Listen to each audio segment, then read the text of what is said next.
What's up, y'all? As you know, we get to work with some badass machinery over here at Revent Builds, and I love when a new machine comes on site or something looking real purty, a big old excavator, a huge chipping hammer, a giant concrete saw, or in this case, a brand spanking new pump truck. This pump truck is awesome. It has a telescopic arm to let us pump at length, and this piece of machinery is quite intricate. So our videographer Derek, he's a curious little cat, that guy, he went out and he interviewed CJ, who is an awesome dude, and he goes over every single piece, part, pump, mechanism in depth for you guys to check out. So go ahead, check out this video as we go in depth on this brand new 2025 pump rig. All right, man, so what are you standing in front of here? What's the make and model of this? This is a 2025 MX-13 Packer Peterbilt. It's a concrete pump. Now, you were telling me earlier that you've been in this business about 36 years? Yes. So all operating pump trucks? Yes, it's just different brands and everything, but they all do the same thing. Okay. Yeah, pump concrete, yeah. For residential, this is pretty big compared to some of the machines that I've seen that's used in the past. Yes, so this is like a mid-size pump. This is normally used for residential areas, tight spaces, not enough room. There's also a smaller version of it, but it doesn't have enough reach as a 38 meter like the one we have right now. So when you were telling me about the model, what all do those numbers mean? They call it a JXLZ 38, which is 38 means it's a 38 meter boom. That's the reach on it. That's 4.16. The 16 means is the 16 cell, the pump kit that it has on this pump. How big do these go? They can go up all the way to, I think in the state of Texas right now, the biggest pump that they have is a 72 meter. Oh, wow. Yeah, so that's going to be all commercial stuff. that's like when you're talking about pouring like 10-story building, bridges, monolithic buildings like Tesla and all of that. Yeah, So huge pads, yeah. About twice the size of this machine here. 3 times the size of this one. Those things can reach anywhere from 180 feet all the way up to 260. But it takes a lot of real estate also. We had 2 concrete mixers pouring into this truck at one time. How many trucks can this go through in an hour? Before you hear the answer to that question, I'd like to take a moment to talk about Ends Pouches, the sponsor of this video. Guys, if you've been following the channel, you know the deal. Ends has been sponsoring us for quite a while, and this is a product that we actually believe in. So I'm gonna urge y'all to actually try this stuff. So many of our guys in construction, they're vaping, they're smoking cigarettes, nicotine pouches, energy drinks. We are giving them these pouches here, and they are getting hooked on this stuff. They absolutely love it. Literally, people are hitting us up, coming into the office, and they're wanting multiple cans of this stuff, and we're asking Ends to fill us up constantly. Guys, if y'all are hooked on nicotine and you want to get off, try the Energy Blend out. 50 milligrams per pouch, and then you can kick the nicotine, no sludge, no sugars, no garbage. Now, if you want even further, just something a little more mild, try out the Focus Blend. These are packed with nootropics and they really do work. I would not back a product that I didn't believe in.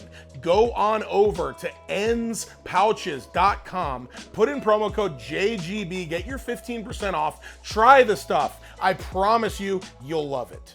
So this one right here, considering it's a 16 cell pump, it's capable of doing anywhere from 130 to 150 yards an hour, depending on the slump of the concrete. Do you mind us walking around this machine and you kind of just showing us some of the different parts on it? Sure, yeah. This is what they call an outrigger. What to have they scope out. The span on these is like 23 feet in the back and 23 feet in the front from one side to the other. So that's how much real estate this equipment needed. Awesome. So we got a longer one in the back, shorter one in the front here. It's basically to stabilize the pump and everything, so you can literally put your boom, all different position and stuff like that, and that's enough and everything to, keep it stable. So also here, the mixer truck backs up into our hopper, and then they discharge it into our hopper. And what we do is we push that concrete towards the pipe, and it goes all the way out into the tip hose. Just looking at it here, that concrete is traveling through that kind of dark navy pipe that comes out of the side. Yes, runs down it, up and over, And then you said that's a discharge. Yes, and the diameter on those pipes are 5 inches. 5 inches? Yes. As you get into some of the bigger models, does everything kind of increase in size, or does this just get longer? Everything is pretty much the same. The only difference is on a different pump, it's a different style. Sometimes they'll have a 5-stage. This is considered a 4-stage. This one has a different classification because it's a Z-boom. These pumps are made to go underneath power lines, go through doors, windows, everything else. What else do we have on this truck?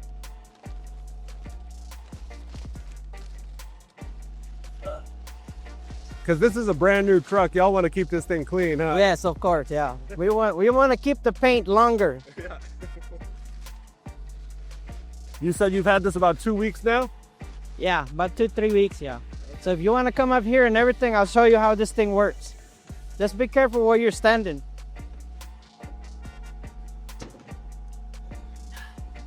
So these 2 cylinders over here, they're 8 foot in length. At the end of both of these rods, there is a piston cups in there. So what it does is when one piston cups is drawing up, it's actually pulling that concrete into the material cylinder. Okay. And then the other side is pushing. So therefore, one is pushing, one is pulling. That's the delivery discharge right there. What's within here? What's within this?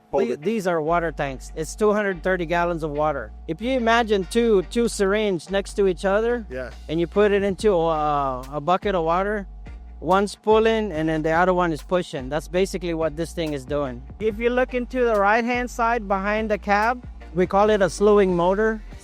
Yeah, this is what turns the turret left and right and everything else. This is what they call a lifting cylinder. Each section has a lifting cylinder, so that way you can move those arms up or down. You want to take a footage inside that thing, and you can see where the pipe is connected, and it goes from under and then out. So this pump right here is made by Junjin. It's a Korean pump.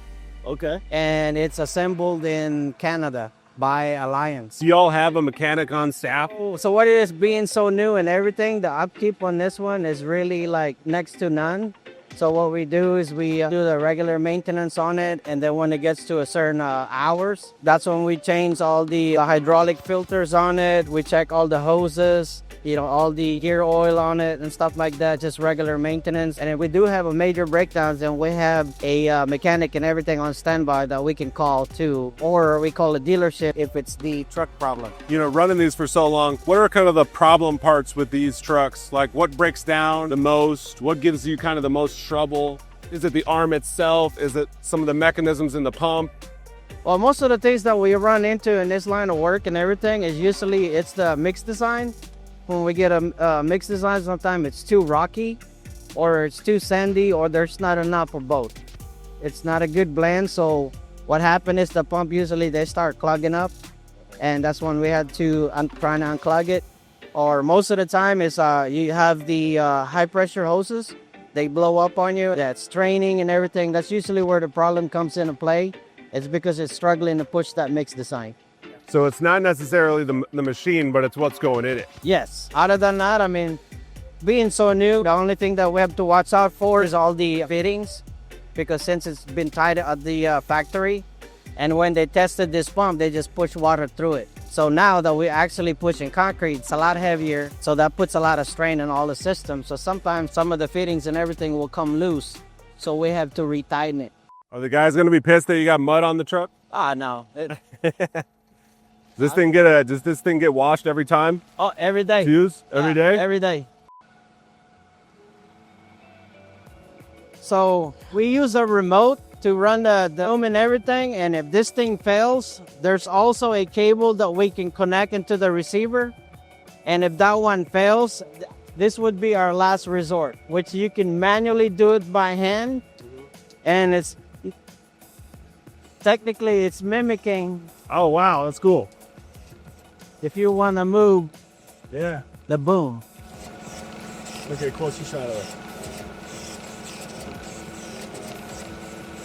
Is there much of a learning curve for this? Oh yeah, it takes about a fast learner. It'll take them about 2 weeks to learn how to run the remote. Everything is hands-on.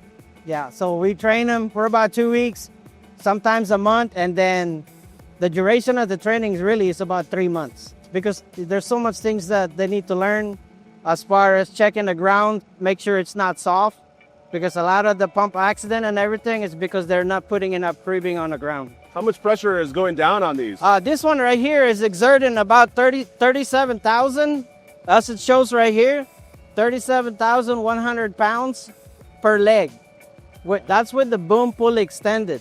It's the same on the other side, so it's all distributed. So if I'm booming into the front and everything, then the 2 front outriggers were literally, make up the difference on that. Would you recommend this job for the younger generation? Yes, I would recommend it. I mean, this type of work is not for everybody, because it's the summer, it's hot, and then on winter it's cold. It's really an easy work. It's just that it's long hours and it's tedious, and you got to know how the components of the pump, how it works, so that way if anything happens, you know what to do.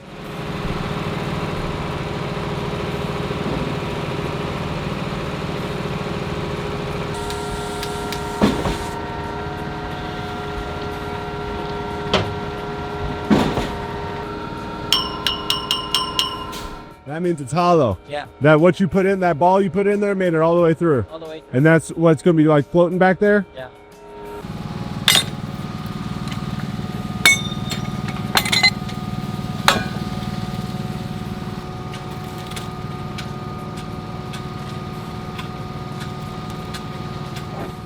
That's wild. A $500,000 machine and a little sponge in a plastic bag is how you quit it. That's it. Dude, thank you so much for showing me around the truck, man. I really appreciate it. Yes, sir. CJ with Synergy Concrete here in Austin, Texas.